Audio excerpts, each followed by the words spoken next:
আমি আবারও ফিরে এলাম। আশা করি তোমরা ভালো আছো। আজকে আমি একটু গ্রামার নিয়ে তোমাদের আলোচনা করব। তো দেখো, এই গ্রামার নিয়ে আলোচনা করব, তোমরা খুব মনোযোগ সহকারে আমার এই ভিডিওটা দেখবে, তাহলে বুঝতে পারবে যে কতটা সহজভাবে আমরা এই বিষয়টাকে ব্যাখ্যা করতে পারি। তা আজকে আমরা যে জিনিসটা নিয়ে আলোচনা করব সেটা I have already written on the blackboard, look at the blackboard. চলো আমরা দেখি কীভাবে বাচ্য পরিবর্তন করতে হয়, ভয়েস চেঞ্জ কীভাবে করতে হয়। তো সর্বপ্রথমে আমি বলি যে ভয়েস চেঞ্জটা কী, বাচ্য পরিবর্তনটা কী, এটা আমাদেরকে একটু ভালো করে বুঝতে হবে। যে আমরা বাংলাতে যদি বলি তাহলে এভাবেই বলো যে একটি বাক্যের বা কোনো বাক্যের তার অর্থের পরিবর্তন না ঘটিয়ে অন্যভাবে প্রকাশ করার যে ধরন বা ভঙ্গি, তাকে আমরাই বলি বাচ্য পরিবর্তন বা বাচন ভঙ্গি। আমি আবার রিপিট করছি, ভালো করে শুনে নাও। একটি বাক্যকে বা যে কোনো বাক্যকে তার অর্থের পরিবর্তন না ঘটিয়ে আমরা অন্যভাবে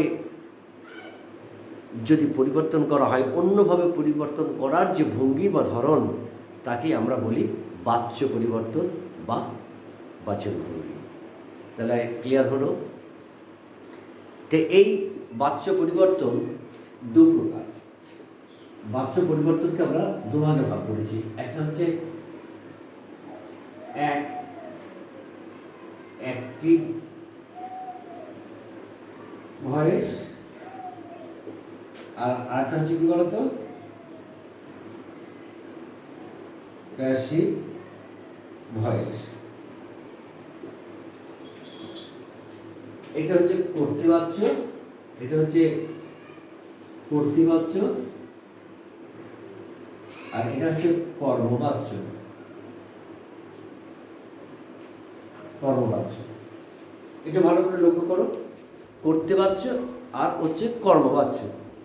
তা আমরা কখন কর্তৃবাচ্য বলবো আর কখন কর্মবাচ্য বলবো, কেমন করে চিনব, তাই না? তাহলে ভালো করে বোঝার চেষ্টা করো, আমরা কি করে চিনতে পারবো যে এটা অ্যাক্টিভ ভয়েস, এটা প্যাসিভ ভয়েস, এটা কর্মবাচ্য, এটা কর্তৃবাচ্য। তো বলছে when the subject does the action, তাহলে উই মে ইউজ বা we can use the verb in the active voice. কী হলো কথাটা? বলছে কর্তা যখন নিজে ক্রিয়া সম্পাদন করে, কর্তা যখন নিজেই কাজটা করে, while the subject does the action, we can use the verb in the active voice.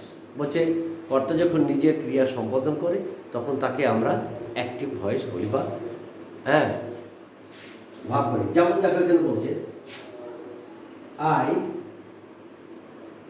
Do the সাম, আমি অঙ্কটি করি। এখানে এটা হচ্ছে সাবজেক্ট, এটা হচ্ছে ফাইনাল ভার্ব, আর এটা হচ্ছে অবজেক্ট। এই অবজেক্ট, এই কর্মটা কে করছে? সাবজেক্ট নিজেই করছে। তার হচ্ছে while the subject does the action, কাজটা যখন কর্তা নিজেই করে তখন we can use the verb in active voice, তখন আমরা অ্যাক্টিভ ভয়েস হিসাবে এটা ব্যবহার করি। বা when the subject does the action, তাহলে we can call active voice, তাই না? We can call active voice, সেটাকে আমরা অ্যাক্টিভ ভয়েস বলতে পারি। তো বা দ্যাট ইজ অ্যাক্টিভ ভয়েস। তা কীভাবে বলবো? যে সাবজেক্ট নিজেই অঙ্কটা করছে, কর্তা নিজেই অঙ্কটা করছে। অথবা Ram does the sum, Ram does the sum, এই third person singular number Ram, তাই দুইয়ের সাথে ইএস যোগ করতে হবে। এটা আমরা জানি যে ইফ দ্য সাবজেক্ট যদি থার্ড পারসন সিঙ্গুলার নাম্বার হয় তাহলে ভাবের সাথে এস বা ইএস যোগ করতে হয়, এটা আমাদের জানা যায়। তাহলে এখানে আমি বললাম Ram does the sum, I do the sum, you do the sum, we do the sum, they do the sum. But third person singular number হলেই আমরা ডাজ বলবো, তাই না? Hari does the sum, Rina does the sum, তাহলে এটা হচ্ছে active voice. এবার আমরা প্যাসিভ ভয়েস কখন বলবো? যে প্যাসিভ ভয়েস তখনই বলা যাবে যে মানে the subject does not do the action, the subject does not do the action, subject নিজে কাজটা করে না, বুঝলেন? সাবজেক্ট নিজে কাজটা করে না। The action is done on the subject, the action is done on the subject, কর্তার উপর ঘুরতে যায়। অর্থাৎ when the subject does not do the actions, when the subject does not do the actions, the action we use the verb in the passive voice, we use the verb in the passive voice, তখন আমরা ওটাকে passive ভয়েসে ব্যবহার করি। তা আশা করি আমরা বুঝতে পারলাম। তাহলে এটা কীভাবে হবে? যেমন এটাকে যদি আমরা প্যাসিভ করে তাহলে কীভাবে যাবে? দ্য সাম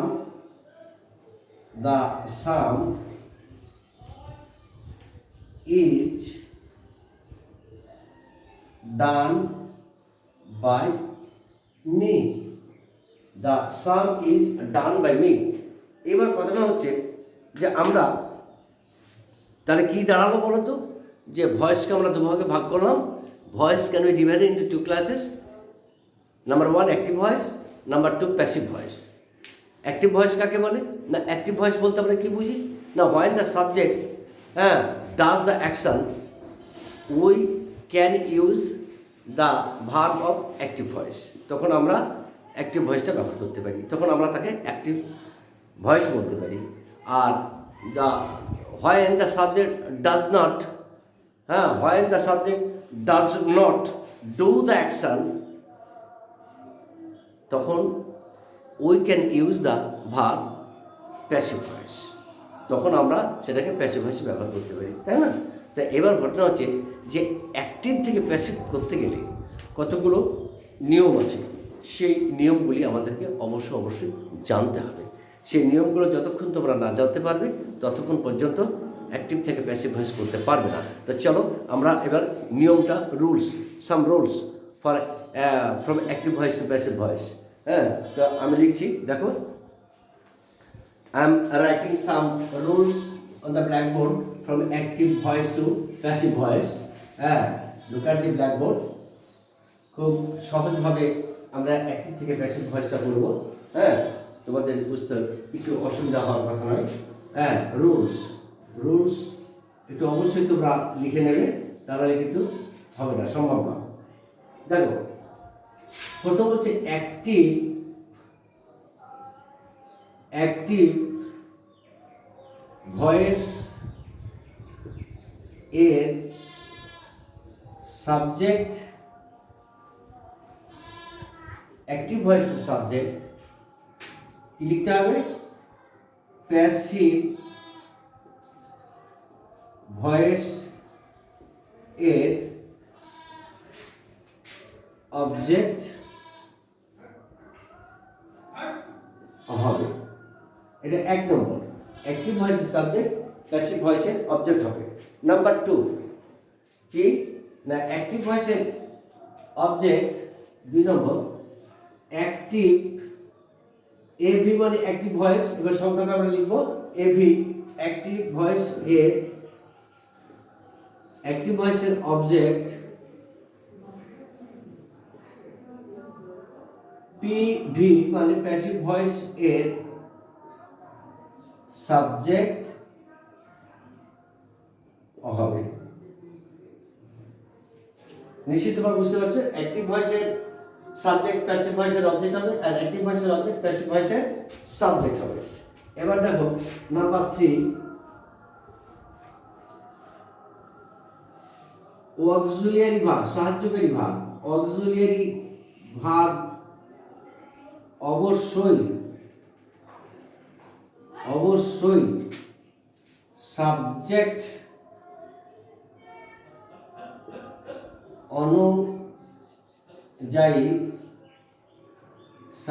অনুযায়ী অবশ্যই দিতে হবে।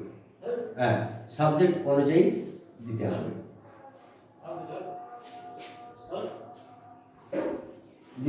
এটা বুঝতে কোনো অসুবিধা হলো কি? ধরো am is are, auxiliary verb am is are, was, were, have, has, had, হ্যাঁ, shall, should, will, would, can, could, may, might, এই সমস্ত অক্সিলারি ভার্বগুলো আছে। তো এই অক্সিলারি ভার্বগুলো আমরা কী হিসাবে বসাই?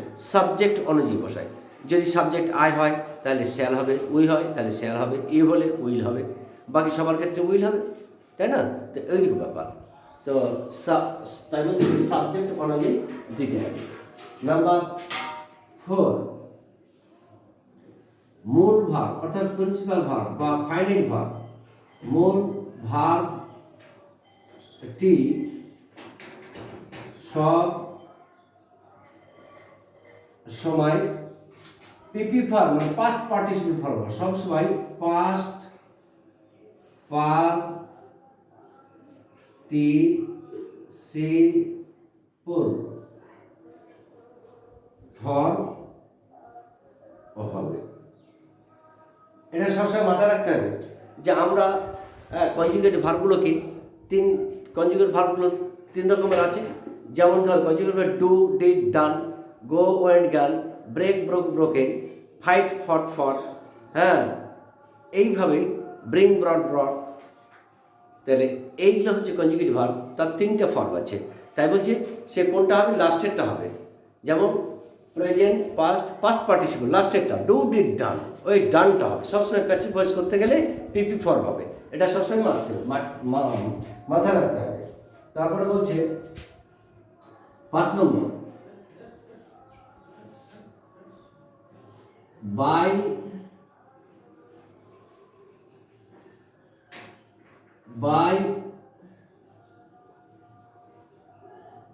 নামক প্রিপোজিশনটি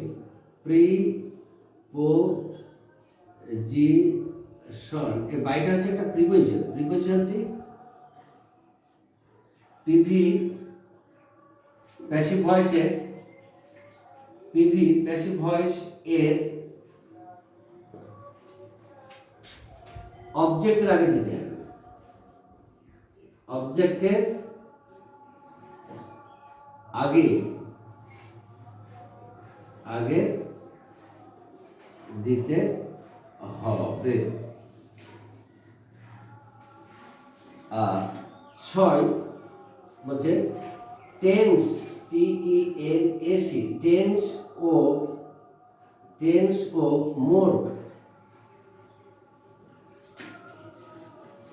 এর কোনো পরিবর্তন হবে না। চলো, এই নিয়মটা যদি আমরা ক্যাপচার করতে না পারি তাহলে কখনো অ্যাক্টিভ থেকে প্যাসিভ ভয়েস আমরা চেঞ্জ করতে পারবো না, তাই না? তাহলে দেখো নিয়মটা বলছে রোলস, যে অ্যাক্টিভ ভয়েস এবং প্যাসিভ ভয়েস কাকে বলে আমি সবই বলেছি। অ্যাক্টিভ ভয়েস কাকে বলে, বলেছি বলো তো, বলো। হ্যাঁ, যে যখন কোনো একটি বাক্যের তার অর্থের পরিবর্তন না ঘটিয়ে, অ্যাক্টিভ থেকে পরিবর্তন না ঘটিয়ে অন্যভাবে প্রকাশ করার যে ভঙ্গি, তখন তাকে বলা হয় বাচনভঙ্গি বা বাচ্য পরিবর্তন। এই বাচ্য পরিবর্তনকে আমরা 2 ভাগে ভাগ করলাম, অ্যাক্টিভ ভয়েস এবং প্যাসিভ ভয়েস। অ্যাক্টিভ ভয়েস কাকে বললাম না, কর্তা যখন নিজে ক্রিয়া সম্পাদন করে তখন তাকে অ্যাক্টিভ ভয়েস বলা হয়, বা হয় the subject does the action, we can use the verb in the active voice. আবার বলছে প্যাসিভ ভয়েস কখন, কর্তা যখন নিজে না কাজ করে কর্তার উপর কাজটা বর্তে যায়, অর্থাৎ when the subject does not do the action is on the subject, the action is done on the subject, আর সাবজেক্টের উপর যখন কাজটা পড়ে যায় তখন তাকে বলা হয় কি প্যাসিভ ভয়েস। এবার অ্যাক্টিভ থেকে প্যাসিভ ভয়েস করতে গেলে কতগুলো নিয়ম আমাদেরকে জানতে হবে, তাই না? তো সেই নিয়মগুলো আমরা এখানে অবশ্যই লিখেছি। এই নিয়মগুলো তোমরা যতক্ষণ না ক্যাপচার করতে পারবে ততক্ষণ পর্যন্ত তোমরা অ্যাক্টিভ থেকে প্যাসিভ ভয়েস করতে পারবে না। তাহলে আমি তোমাদেরকে যেভাবে ডিরেকশানটা দেব তোমরা সেইভাবে অবশ্যই করো। দেখো তোমাদের কাছে কত সহজভাবে অ্যাক্টিভ থেকে প্যাসিভ ভয়েস করা সুবিধা হয়ে যাবে, তোমরা নিজেই স্তম্ভিত হয়ে যাবে। তাহলে দেখো এখানে যে অ্যাক্টিভ থেকে প্যাসিভ ভয়েস করার কতগুলো রুলস আমি লিখে দিয়েছি। I have already written some rules on the blackboard, look at the blackboard. যে অ্যাক্টিভ ভয়েসের সাবজেক্ট, প্যাসিভ ভয়েসের অবজেক্ট হবে। The subject of the active voice will be the object of the passive voice, we know it. তারপরে আবার বলছে number 2, the active ভয়েসের object, the object of the active voice will be the subject of the passive voice. আর আরেকটা কী বলছে, যে auxiliary verb ব্যবহার করতে হবে। Auxiliary verb must be used, auxiliary verb must be used in the passive voice. তো auxiliary ভার্বগুলো কে কে বলতে পারি না, am is are, was were, have has had, shall should, will would, can could, may might, this are all auxiliary verb. এরা auxiliary ভার্বে কাজ করে। তাই বলছে যে when we are going to change from active to passive voice, we must used auxiliary verb according to the subject অনুযায়ী আমরা এগুলোকে ব্যবহার করবো, তাই না? তো এখানে সেই আমি নিয়মগুলো লিখে দিয়েছি যে অ্যাক্টিভ ভয়েসের সাবজেক্ট, প্যাসিভ ভয়েসের অবজেক্ট হবে, অ্যাক্টিভ ভয়েসের অবজেক্ট, প্যাসিভ ভয়েসের সাবজেক্ট হবে। অক্সিলারি ভার্ব অবশ্যই দিতে হবে। তাই বললাম না যে auxiliary verb must be used in the passive voice. Number 4, মূল ভার্বটি যাকে বলছে কনজুগেটিভ ভার্ব বা প্রিন্সিপাল ভার্ব বা ফাইনাইট ভার্ব, সবসময় সেটা হবে পাস্ট পার্টিসিপল ফর্ম হবে, অর্থাৎ ডু ডিড ডান লাস্টের ফর্মটা হবে। তারপরে বলছে 5 নম্বর, বাই নামক প্রিপোজিশনটি প্যাসিভ ভয়েসের অবজেক্টের আগে দিতে হবে। তাহলে আমরা এটা বুঝতে পেরেছি কীরকম, যে the sum is done by me, মিটা হচ্ছে প্যাসিভ ভয়েসের অবজেক্ট, তো মেয়ের আগে বাই নামক প্রিপোজিশনটা অবশ্যই দিতে হবে। নাম্বার লাস্ট বলছে দেখো, while we are going to change from active voice to passive voice, we cannot change the inner meaning of this sentence. অর্থাৎ we cannot change the tense and mode of this sentence. We cannot change the tense and mode of this sentence. আমরা আজকে এখন পর্যন্ত যতটুকু আমি active ভয়েসে মানে ভয়েসের যে নিয়মকানুনগুলো বললাম, এই নিয়মকানুনগুলো তোমরা একটু ক্যাপচার করবে। পরের ভিডিওতে আমি how to change from active to passive আমি ক্লিয়ার করে দেবো। আশা করি তোমরা আমার এইটুকু ভিডিওতে যে বক্তব্যগুলো রাখলাম সেগুলো অবশ্যই তোমরা বুঝতে পেরেছো। আজ পর্যন্ত এই পর্যন্তই থাক, এইটুকু তোমরা একটু ক্যাপচার করো। তারপরের ভিডিওতে আমি how to change from active voice to passive voice এটা আমি শিখিয়ে দেবো, খুব সহজ সরল পদ্ধতিতে আমি শিখিয়ে দেবো। Thanks to everybody.